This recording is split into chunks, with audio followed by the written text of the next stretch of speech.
This is a short demo video for the Bellavista NIV ventilator.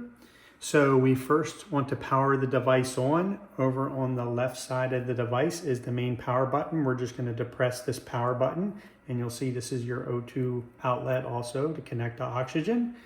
And then for applying our circuit, we go to the opposite side of the device, and right here is our main blower port. So we're just going to hook any single limb non-invasive circuit on here, non-proprietary. So you put your bacteria filter in your circuit, and then of course here is where you put your prox line onto this blue nipple. So you're just going to secure your prox line, have your bacteria filter in your circuit.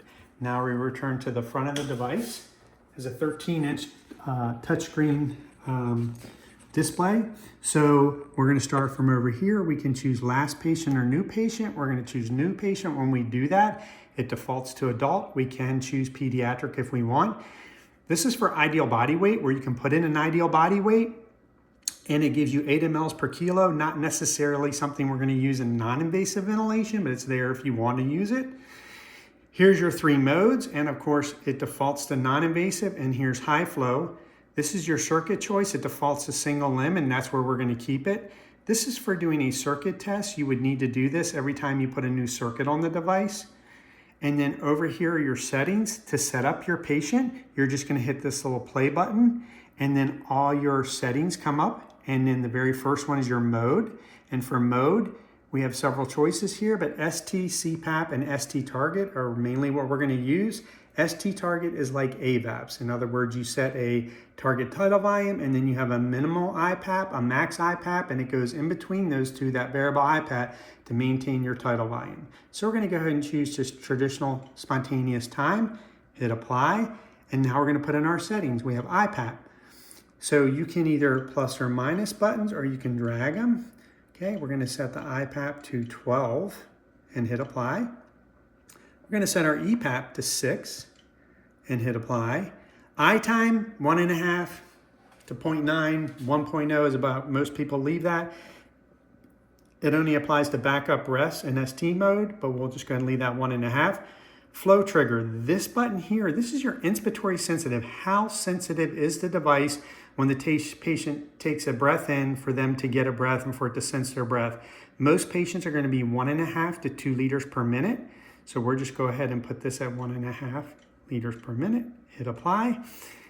Expiratory trigger, this is called auto sync, and this is 3 algorithms that help maintain synchrony with your patient and also maintain your leak compensation. We're going to go ahead and always leave this in auto. And here's our rise time. And what we're going to do is we're going to change this to auto. We're going to leave our rise in auto. And now here's our backup rate. So we're going to go ahead and change that to 10. Hit apply, and our FiO2 we're going to leave at 21%. Now we're ready to start ventilation for our patient. We connected our circuit, we put the patient on their mask, put the mask on, and now we hit start ventilation. Now we're ventilating our patient. This view is called the cockpit view. This is your main operational view. You have main menu, start and stop ventilation, your cockpit, and alarm buttons here. Here are your parameters. You have 100% O2. And if you want to set up your alarms, note that up here, alarms are suppressed for the first 2 minutes when you first start ventilation. But to go into here, you would just hit alarm settings, and here you can set it. And so if you hit a parameter like minute ventilation, here's your lower limit, your upper limit. So we'll go ahead and change this down to lower, and we'll go ahead and go up a little bit on that and just hit apply. Once we set up our alarms, what we want to do is go back to the cockpit. Also, we can preset 2-minute alarm silence at any time by just clicking this button. So now, again, to go back, even though we've been ventilating the patient, we're going to hit cockpit, and now we're right back to that cockpit view. To start and stop ventilation, again, we're going to just simply hit this, slide this over, and now we're in standby mode. In standby mode, if we want to go ahead and do high flow therapy for the patient, we can use the same single limb circuit. We just take out the exhalation port, we add a 22 millimeter adaptable high flow cannula, and then we're just going to simply hit high flow therapy. We're going to do a swipe over, and now we're in the high flow screen. We're going to set, we have 2 parameters, flow and FiO2. We can go up to 50 liters per minute. I just change it to that, hit apply.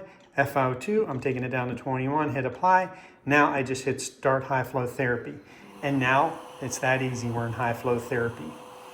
So to go back to non-invasive support, we simply hit stop high flow therapy, do a swipe, and now we're going to go ahead and hit start screen to return to our start screen. We can put in new settings, but it does remember our last settings. We just take out put our exhalation port back in, hook our mask up to our patient, and then we're just going to hit start ventilation. And now we're ventilating our patient again. If you need to do a transport with this device, you can do full transport. It has a battery of 4 hours, but I suggest that you lock the screen. To lock the screen, you hit the main menu button. Simply slide your finger up till this turns blue to lock screen, and then you just lift your finger. Now our screen is locked. To unlock our screen, we do the same thing. We just put our finger down, slide it up, lift up, and now it's unlocked. That easy. And again, to go to standby, we just hit stop ventilation, or if we want to if we have an active alarm here, we just silence it right here. And then we can also go into alarms, and right here will be our alarm screen that we want to see. We can check and see what was alarming. Once we've checked that out, we just go back to cockpit, ready to go. And again, to put the device in standby, stop ventilation, slide. And it's that easy.